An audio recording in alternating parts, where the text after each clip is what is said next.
Olá pessoal, sejam todos muito bem-vindos a mais uma videoaula. O assunto de hoje será glicídios e lipídios. Bom pessoal, os glicídios também são conhecidos como carboidratos, tudo bem? Então são moléculas orgânicas constituídas por átomos de carbono e hidrogênio, né? Como vocês podem estar observando nas moléculas que vocês verão ao longo da nossa aula, tudo bem? E são a principal fonte de energia para os seres vivos. Estão presentes em diversos alimentos, né? Alguns chamados de energéticos por serem ricos em carboidratos, como os de origem vegetal, pessoal. Que é o caso aqui dos cereais, por exemplo, o arroz, tá? O trigo e a aveia, né? Como vocês podem observar, que são alimentos ricos em carboidratos. Tranquilo? Em relação às funções dos glicídios ou carboidratos, é importante ressaltar que, além da importância energética que esses compostos apresentam, eles também desempenham uma função estrutural no corpo dos seres vivos, como é o caso, por exemplo, da celulose, que é um componente do revestimento das células vegetais, tranquilo? E também a quitina, que compõe o exoesqueleto dos artrópodes, representados aqui, por exemplo, pelos insetos, pelas aranhas, entre outros, tudo bem? Então, observando aqui na imagem, podemos observar que nos vegetais as células possuem um carboidrato chamado celulose. Como vocês podem estar observando aqui, essas células vegetais, elas possuem celulose. E essa celulose ela é importante para as células vegetais porque ela desempenha um papel estrutural para essas células. Os seres humanos, eles utilizam a celulose presente nas células vegetais, como vocês podem observar aqui nessa imagem à direita do vídeo de vocês, para diferentes finalidades, entre elas a produção de papel.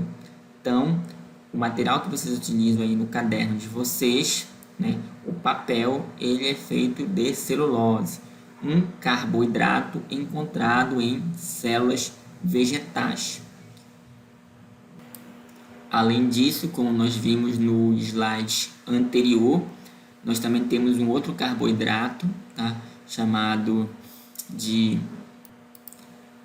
quitina, que forma o exoesqueleto dos artrópodes, né? Nessa imagem aqui podemos observar, né, o processo de troca do exoesqueleto de um inseto, né, que nós chamamos de muda ou ecdise. Então aqui nós temos o exoesqueleto de um gafanhoto e na composição desse esqueleto nós temos um carboidrato chamado quitina. Tudo bem, pessoal? Então aí nós podemos observar a importância dos carboidratos para os seres vivos. Em relação aos tipos de glicídios, nós temos o seguinte: eles podem ser classificados em 3 grupos, de acordo com o tamanho e também a organização de sua molécula. Então, esses 3 grupos de carboidratos seriam os monossacarídeos. A palavra monossacarídeos vem do grego monos, que significa único, e também a palavra sácharon, que significa açúcar. Então, os monossacarídeos são os carboidratos mais simples, com apenas 3 a 7 átomos de carbono. Então, exemplo desses carboidratos são a glicose, a frutose e também a galactose. Aqui nessa imagem nós podemos observar as fórmulas estruturais desses carboidratos. Por exemplo, aqui, olha, a glicose, ela possui 6 átomos de carbono então ela é chamada de hexose, assim como a galactose e também a frutose, tá? Que possuem 6 átomos de carbono, mas naturalmente possui uma estrutura um pouco diferenciada, e aí isso faz com que elas apresentem, né, uma fórmula molecular um pouco distinta, tranquilo? Caracterizando cada um desses carboidratos, como glicose, galactose e frutose. Um outro tipo de monossacarídeo é a ribose e a desoxirribose, que são açúcares encontrados nos ácidos nucleicos. No caso, a ribose ela é encontrada no RNA e a desoxirribose é encontrada no DNA, como nós veremos com mais detalhes nas próximas aulas. Mas tanto a ribose quanto a desoxirribose são monossacarídeos formados por 5 átomos de carbono. Por isso são chamadas de pentose, como vocês podem estar observando aqui na imagem. Disacarídeos. Os disacarídeos, eles são formados pela união de 2 moléculas de monossacarídeos. Daí o próprio termo, di, que significa 2.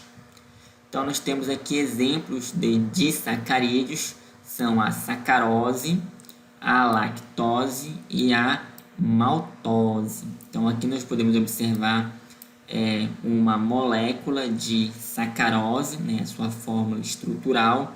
A sacarose ela é encontrada na cana-de-açúcar.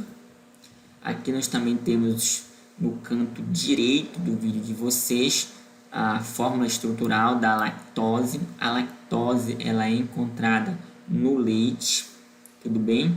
E a maltose ela é encontrada em vegetais, e também tem função energética. É também chamada de açúcar de malte de cereais. Então a maltose é o principal componente do malte, usado na fabricação de cerveja e pães doces e salgados, entre outros alimentos, pessoal. Então aqui nesse quadro nós podemos observar, alguns disacarídeos, no caso aqui a maltose. A sua composição é de 2 monossacarídeos, no caso aqui a glicose mais a glicose, e a sua fonte, ela pode ser encontrada, seria aqui nos cereais, como é o caso do malte. Nós também temos a sacarose, ela é um disacarídeo formado por 2 monossacarídeos, que são a glicose e a frutose. Onde ela pode ser encontrada é na cana-de-açúcar. E nós também temos aqui um outro disacarídeo, como eu comentei no slide anterior, é o caso da lactose. Ela é formada por 2 monossacarídeos, que são a glicose mais a galactose, e ela é encontrada no leite, pessoal. Polissacarídeos. A palavra polissacarídeos vem do grego, onde polis significa muito, tá? E sácaro, açúcar. Então, os polissacarídeos são formados por dezenas, centenas ou até mesmo milhares de monossacarídeos, pessoal.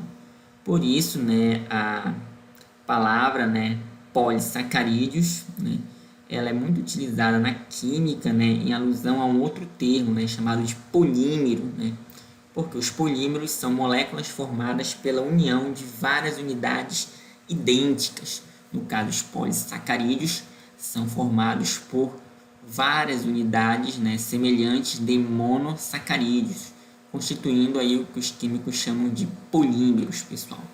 Então aqui temos algumas fontes de polissacarídeos, que exemplificam o caso aqui do amido, que é uma reserva energética aí dos vegetais, pode ser encontrado em diferentes alimentos, como a batata, o trigo, o milho, cereais, entre outros. Nós também temos o glicogênio, que é uma reserva energética dos animais. Na nossa espécie humana pode ser encontrado no fígado. Aqui eu trouxe para vocês uma imagem onde nós podemos observar alguns granulos de glicogênio, vocês podem estar observando. E nós também temos a celulose, que é um polissacarídeo, como eu comentei anteriormente, que é encontrado nas células vegetais. Então aqui eu trouxe para vocês nesse quadro alguns polissacarídeos. Relembrando, temos aqui o glicogênio, né? A função e a fonte dele, né? É um açúcar de reserva energética de animais e também de fungos, né? Onde o glicogênio pode ser encontrado. Nós também temos o amido, que é um açúcar de reserva energética de vegetais e também de algas, tá? Nós também temos a celulose, que tem a função estrutural, compõe a parede celular das células vegetais e também das algas. Como eu comentei anteriormente, em relação à quitina, que possui função estrutural e compõe a parede celular de fungos e também o exoesqueleto dos artrópodes, pessoal, no caso dos insetos, por exemplo, tá? Nós ainda temos também o ácido hialurônico, né? Tem função estrutural e ele funciona como um cimento celular em células animais, pessoal. Ou seja, permite aí a coesão dessas células. Então, aqui nesse outro slide nós podemos observar a fórmula estrutural de um polissacarídeo, no caso aqui a celulose. Observe como ela é formada pela união de vários monossacarídeos. Vocês podem estar observando aqui a união de várias moléculas de glicose. E aqui o amido, né, também sendo formado pela união de vários monossacarídeos. Tudo bem, pessoal? Lipídios. Bom, o termo designa substâncias orgânicas, como óleos, ceras e gorduras, que são insolúveis em água. Essa é uma das principais características dos lipídios e podem ser encontrados em alguns alimentos, como é o caso do leite, gema do ovo, também nas carnes, também em alguns óleos vegetais e frutas, né? Como vocês podem estar observando aqui na imagem, né? Alguns alimentos que são ricos em lipídios, né? Como é o caso aqui, por exemplo, do leite, da manteiga, ovos e também esses óleos vegetais aqui, como é o caso do óleo de girassol, tá? E do azeite de oliva. Em relação às funções, as funções dos lipídios são: função energética, é o composto que armazena maior quantidade de energia, pessoal.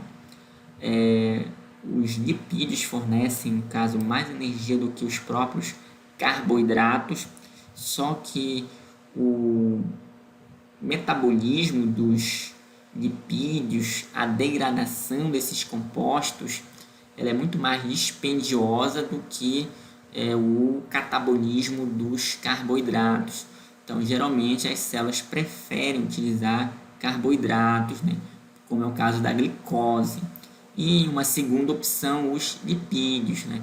Que, embora forneçam uma quantidade muito maior de energia, o seu processamento ele é mais demorado.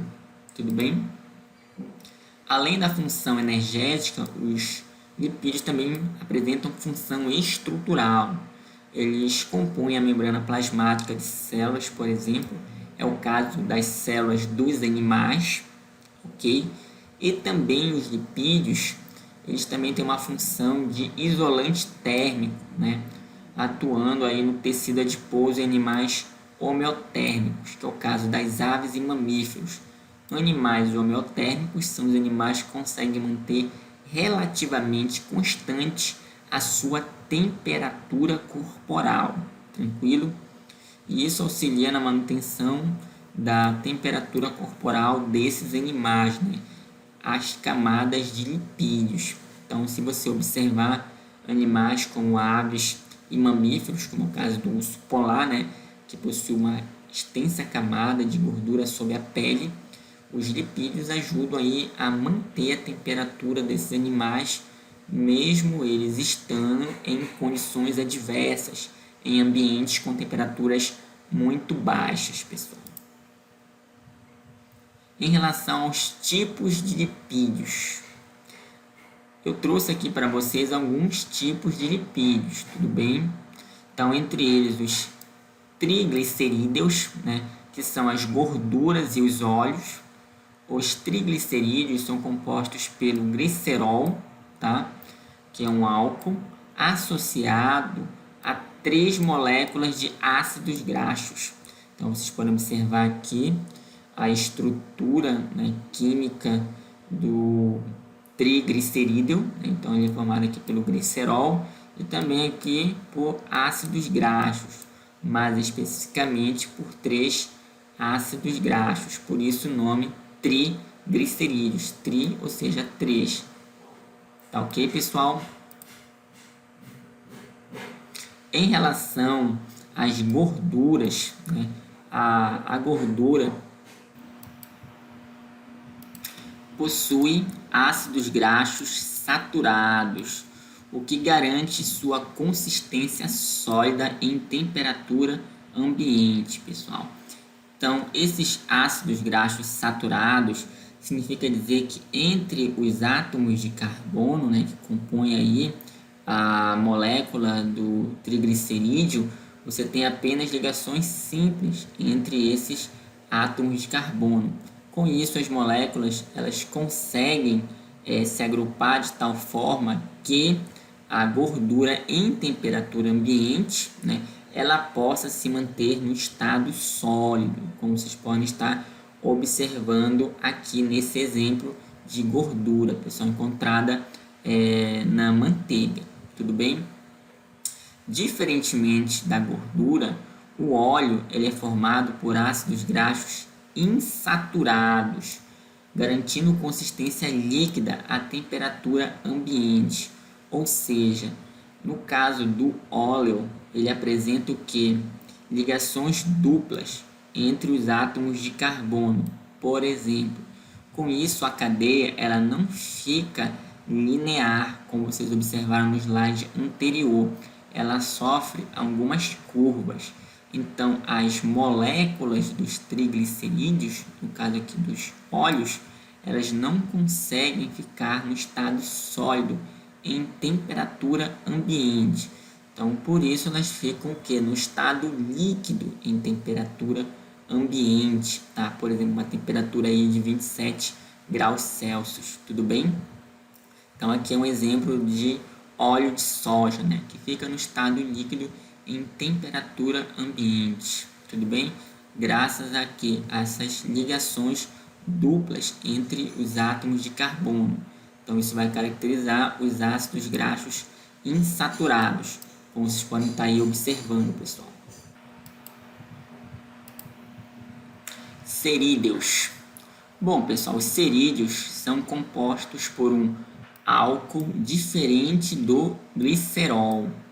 Ele possui consistência sólida. Sua principal função é impermeabilização, evitando a perda de água em superfícies sujeitas à desidratação. Então, os cerídeos eles podem ser encontrados em estruturas como, por exemplo, as colmeias das abelhas, né? Onde você vai encontrar ali algumas ceras que esses insetos produzem, tudo bem? Além disso, você também vai encontrar os cerídeos na superfície de algumas frutas, tá? Justamente trabalhando aí o papel da impermeabilização, né? Como vocês podem estar observando aqui na imagem à direita do vídeo de vocês. Nós também temos os esteroides, né? Os esteroides são lipídios sem ácidos graxos, tá? Mas eles apresentam átomos de carbonos ligados em 4 estruturas cíclicas, como vocês podem estar observando aqui na imagem, né? Essas 4 estruturas aqui, olha, 1, 2, 3, 4 estruturas cíclicas. Isso é uma característica aí dos esteroides, pessoal. Os esteroides, eles compõem os hormônios sexuais, tá? Tanto os masculinos como os femininos na espécie humana, como por exemplo aqui, olha, o estrogênio, tá? Que é o principal hormônio responsável pelas características sexuais secundárias femininas, tais como o tamanho dos seios. Então, como vocês podem observar, essa aqui é a fórmula estrutural do estrogênio, hormônio sexual feminino, responsável por algumas características típicas das mulheres, tá? Como é o caso dos seios e também o controle da ovulação, pessoal. Tranquilo? E a partir da puberdade, o estrogênio desempenha importante função no ciclo menstrual. Tudo bem? Um outro esteroide importante, no caso aqui, para o homem, é a testosterona, que é um hormônio sexual. No geral, a testosterona é o principal hormônio masculino e tem a função de manter a função reprodutiva no homem, além de outras funções importantes, como a manutenção da massa muscular, como vocês podem observar. Tudo bem, pessoal? Entre os esteroides, nós também temos o colesterol, né? Que é outro exemplo aí de esteroide. No sangue humano, ele é transportado associado a lipoproteínas. Tudo bem? Então, aqui eu tenho a fórmula estrutural do colesterol, como vocês podem estar observando aí. Ele apresenta aqueles 4 anéis típico dos esteroides, como vocês podem observar aqui, olha, 1, 2, 3, 4, tudo bem? E além de outras estruturas, né, que vão caracterizar o colesterol, ok? O colesterol, de modo geral, ele é encontrado nas seguintes formas, né, como colesterol de alta densidade, chamado de HDL, ele é dito bom colesterol, né? Ele absorve as partículas de colesterol que começam a se depositar nas paredes dos vasos sanguíneos, tudo bem? E nós também temos o colesterol de baixa densidade, chamado de LDL, né? Ele é dito de colesterol ruim. Então, ele estimula o acúmulo de colesterol nas paredes dos vasos. Então, aí nós temos esses dois tipos aí principais de colesterol, o HDL, né, dito bom colesterol, e o LDL, dito o colesterol ruim, pessoal. Então, aqui, se nós pudermos observar, nós temos uma artéria coronária normal, tá? Nesse corte aqui transversal, como vocês podem observar, e nesse aqui longitudinal. E aqui você observa, né, a artéria com placa, né, de lipídios, pessoal, que são depositados aqui, né? Então, isso aí é um dos efeitos negativos do LDL, né? Ou colesterol ruim, tudo bem? Além disso, nós também temos os esteroides anabolizantes, que são drogas fabricadas para substituírem o hormônio masculino testosterona. Eles ajudam no crescimento dos músculos e também no desenvolvimento das características sexuais masculinas. Muitas vezes são utilizados por atletas, né, que querem, digamos, um bom desempenho nas competições, né, e pessoas objetivando resultados rápidos em ganho de massa muscular, o que pode gerar diversos problemas futuros, sem contar que a utilização dessas substâncias químicas, né, por atletas é considerado algo ilegal quando não está devidamente autorizado pelos comitês.